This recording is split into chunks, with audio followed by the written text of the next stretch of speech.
দেশের এই পরিবর্তনের সুফল যেন দেশের গরিব মানুষ পায় বলে মন্তব্য করেছে অ্যাডভোকেট শিমুল বিশ্বাস। ফ্রি চক্ষু শিবির ও বিনামূল্যে চক্ষু অপারেশনে প্রধান অতিথির বক্তব্যে এবি ট্রাস্টের চেয়ারম্যান অ্যাডভোকেট শামসুর রহমান শিমুল বিশ্বাস কথা বলেন।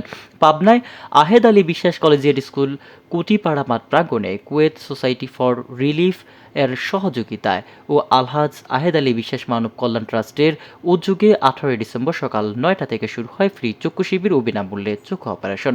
এতে বিশেষ অতিথি হিসেবে উপস্থিত ছিলেন পাবনা জেলা সিভিল সার্জন কর্মকর্তা, এবি ট্রাস্টের সাধারণ সম্পাদক লুৎফুর রহমান বাবুল বিশ্বাস, পাবনা জেলা প্রেস ক্লাবের সাধারণ সম্পাদক জহুরুল ইসলাম, পাবনা জেলা শিক্ষক কর্মকর্তা ঐক্য জোটের আহ্বায়ক হাফিজুর রহমান বিশ্বাস রয়েল।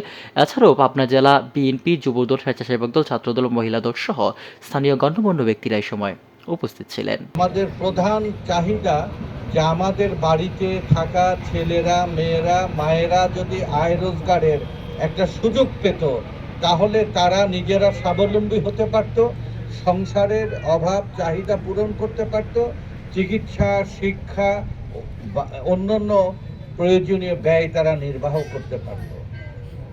আমাদের এই দুঃখ থেকে মুক্তি পাওয়ার জন্যই আমরা বহুবার এখানে আমরা সংগ্রাম করেছি। পাবনা থেকে রুবেল শেখের রিপোর্ট, আমার বার্তা।